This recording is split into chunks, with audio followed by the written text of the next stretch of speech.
હળુ છોકરા મધર શ્લોકમાં સુધાબેન મહેતા તરફથી યાદી, મધર શ્લોકમાં બા તરફથી, મધર તરફથી બધાને આશીર્વાદ, બા તરફથી, મધર શ્લોક તરફથી બધાને આશીર્વાદ દઉં છું. છોકરા આજે હું સેવની બરંદ બનાવું છું. જો આ સેવની બરંદ અડધી શેકેલી છે. આ ખાંડ, આ એલચી છે, આ ઘી છે, અમૂલનું ઘી છે. આ બોટલમાં જ આવે છે. ફ્રીજમાં રાખી દે. આ હું ડબલ પડ્યું હોય એમના પર બહાર નથી નોરીએ આવે.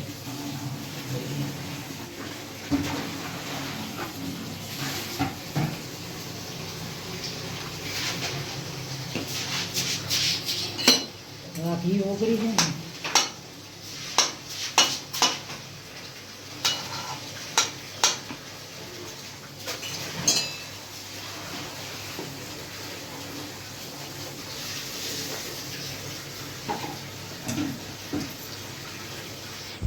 આજે હું સેવની બરંદ બનાવું છું.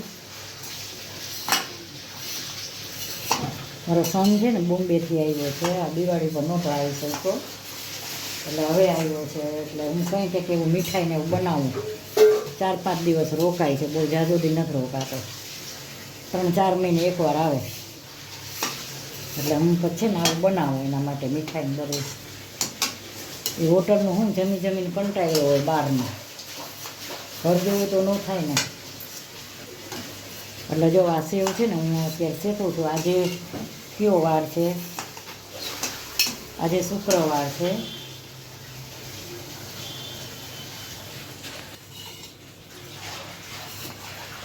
હાલો આજે 22 તારીખ છે. 22 તારીખ છે, શુક્રવાર છે અને સવારની રસોઈ છે મારે. હું આજે સેવ જ બનાવું છું ખાલી. આજે આમ જરાય ટાઈમ નથી રહેતો. કપડાં હજી ધોવાના જ મારે બાકી છે, ધોવાના કપડાં. એટલે એ બધું મૂકીને મેં કે પહેલાં સેવ બનાવી નાખવા, 1 ગ્લાસ મીઠાઈ કરી નાખું. એટલે આજે 22 તારીખે અને નવેમ્બર મહિનો છે અને શુક્રવાર છે અને મારી આ સવારની રસોઈ છે. સવારનું બનાવું છું આ સેવ.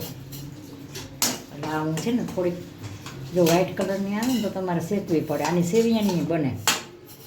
અને સેવિયાની તમે આવી રીતે આમ શેકી નાખવાની ઘીમાં.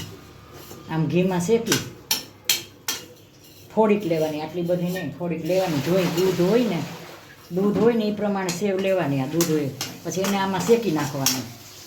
પછી આ શેકાઈ જાય ને એટલે એમાં દૂધ નાખી દેવાનું. દૂધ નાખીને દૂધમાં ઓટોમેટિક આ ચડી જાય. પછી આમાં એ ચડી જાય ને એમાં દૂધમાં ઉકાળીને દૂધપાક જેવી જ થઈ જાય. પછી એમાં તમારે એલચી ને સૂકો મેવો બધું તમારે નાખવું હોય. સૂકો મેવો નાખવાનો. પછી એમાં જો તમે દ્રાક્ષ, પછી બદામ, પિસ્તા અને કાજુ બધું તમે નાખી શકો એમાં. એટલે એને સેવિયાની કહેવાય.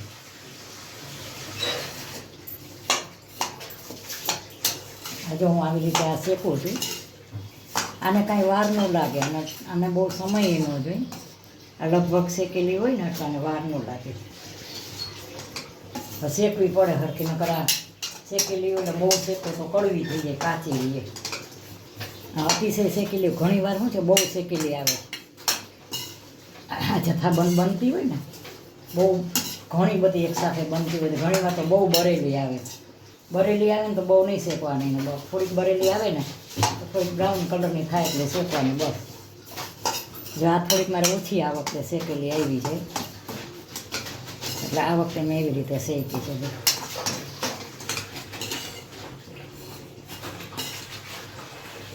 અને શેકવી તો પડે, કાચી ન રખે. આમાં છે ને હું હમણાં ગરમ પાણી નાખીશ આમાં. પછી દળેલી ખાંડને બધું બતાવું છું, ચાલુ જ છે.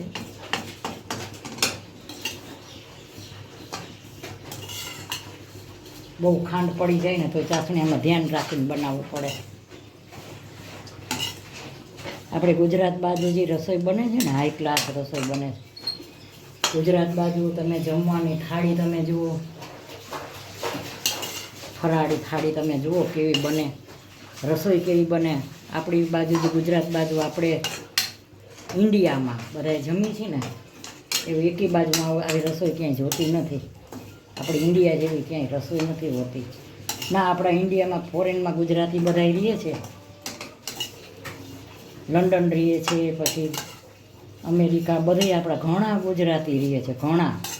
એ ગુજરાતી બધા આપણા જેવી જ રસોઈ બનાવે છે, કારણ કે આપણે ઇન્ડિયાના છે. આપણી શૈલી બધી હોય જ એનામાં, એ લોકોમાં આપણે જેવું જ બનાવતા હોય. જો આ સરસ શેકાઈ ગઈ, આ સરસ શેકાઈ ગઈ.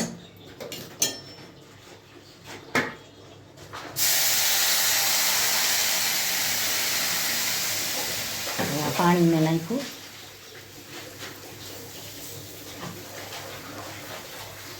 આ ખાંડ નાખી દીધી છે.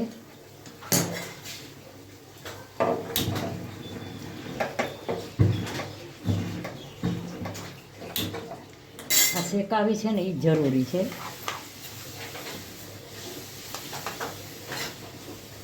આમાં તમને ફાવે તો, ફાવવાની વાત છે તો ડ્રાયફ્રૂટ એ નાખી શકો.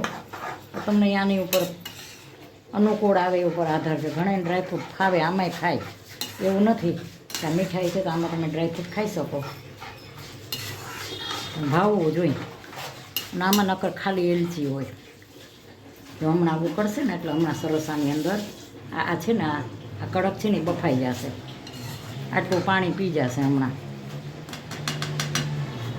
હવે આમ એલચી છે ને એ નાખી દઉં છું જારે. આ એલચી અંદર નાખી દીધી એટલે મિક્સ થઈ જાય સરસ. અમારે હું છોકરાને પાછું બહુ ઘી નથી ભાવતું. ઘી ન ખાવે. જો અમુક છોકરાઓ છે ને અડદિયા ન ખાય. પેંડા અને કાજુ કતરી 2 વસ્તુ ખાય છે, બાકી એકેય મીઠાઈ નથી ખાતા. પેંડા અને કાજુ કતરી 2 વસ્તુ અમારા છોકરા ખાય છે, બાકી બધી મીઠાઈ આવે ને કાંઈ અટતા નથી. જા ચડવા માંડી છે એટલે હું થોડાક આમ હલાવીશ ને કે હમણાં નકર આ બેસી જાય ગેસ ઉપર. તમે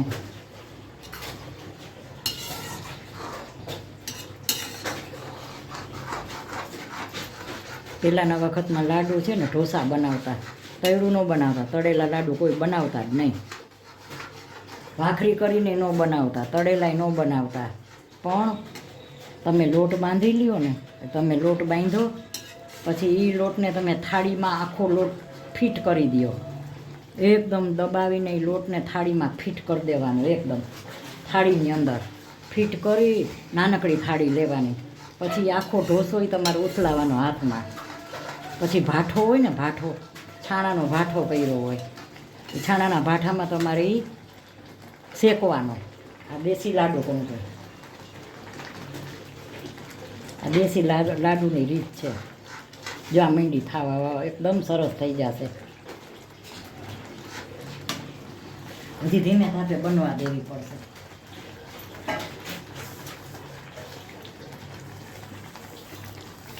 થોડીક લાગે.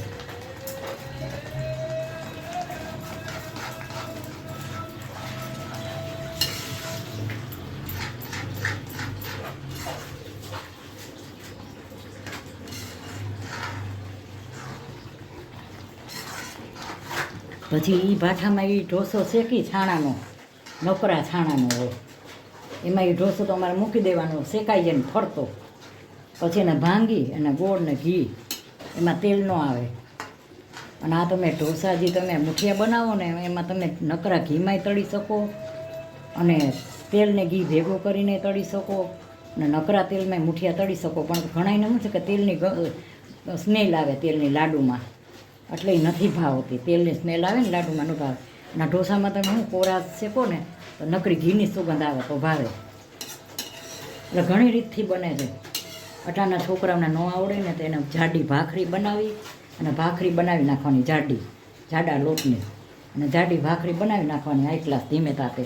પછી એને ગ્રાઇન્ડરમાં ઠરી જાય ને પછી પીસવાની અને ભૂકો થઈ જાય હાઈ ક્લાસ. પછી એમાં ગોળ ઘી મિક્સ કરી નાખવાના. ગોળ મિક્સ કરી નાખવાનો, પહેલાં ગોળ મિક્સ કરવાનો, પછી ઘી ગરમ કરી સરસ હાઈ ક્લાસ ઘી ગરમ થવા દેવાનું. એવું નહીં કે ઘીનો બીજો સ્વાદ આવી જાય. એવું ઘી ગરમ કરી અને સરસ એમાં નાખો ને તો લાડુ સરસ બને.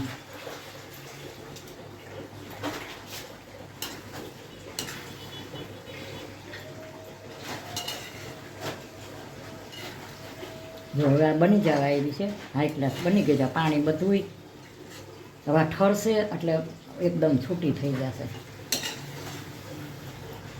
આમાં તમે ડ્રાયફ્રૂટને નાખી શકો. અમારે ડ્રાયફ્રૂટ કોઈ છોકરાઓ ખાતા નથી ને એટલે હું નથી નાખતી.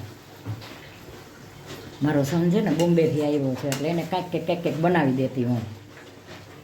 કારણ કે હોટલનું જમતો હોય ને કંટાળે છે. આપણે અમે 4 દી બહારથી જેમ મગાવીને જમ્યા ને 4 દી તહેવાર ઉપર અમે કંટાળી ગયા. ઘરે કંઈક બનાવી અમે બહારનું ખાઈને બધાય કંટાળી ગયા હતા. ઘરે કંઈક બનાવી. એ બિચારો 3-4 મહિના લગી બહારનું ખાય. જણને બીજો નોકરિયાતને શું હોય, અને પછી આવીને અહીંયા ઘરનું તો એમ ભલે તમે શાક રોટલી દો પણ ઘર જેવું તો ન થાય ને. માં છે બિચારી, માં તો બનાવી દે ને. માં જીવતી હોય ત્યાં લગી માં ધ્યાન રાખે સંતાનનું. બીજું હું પછી મેરેજ થઈ જાય એના તો મારે ચિંતા નથી. એના મેરેજ બાકી છે. એના મેરેજ થઈ જાય ને મારે જવાબદારી નહીં હવે.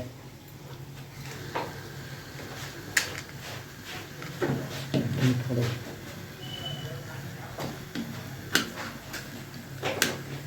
બહુ ઘી નથી ખાતા એટલે હું નથી નાખતી. હું તો ઘી ફૂલ વાપરું. આ નાખું ને છૂટી થાય. પણ છોકરાઓ છે ને ઘી નથી ખાતા બહુ. વખત થયા નથી ખાતા કોઈ. જો આ થઈ ગયા, હાઈ ક્લાસ થઈ ગઈ. હવે આને થોડીક વાર ઠરવા દઈશ ને એટલે આથીને છૂટી થઈ જાય. પછી બતાવો આગળ. હવે જો આ સેવ બની ગઈ છે જુઓ.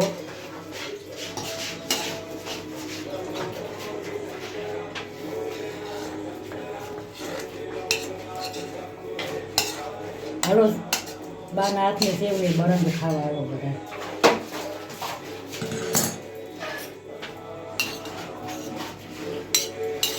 અમારું સ્પેશિયલ ગીત છે હો. અમારું ખાસ ગીત છે. મને બહુ ગમે છે મહાદેવનું.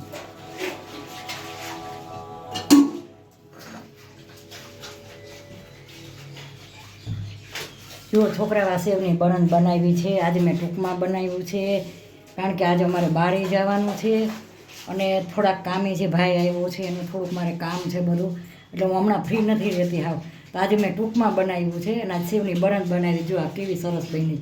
આ હાવ છૂટી. જો આ ઠરી ગઈ ને હાવ છૂટી. આ મેંદાના લોટની બનાવી છે. તો હાલો જમવા.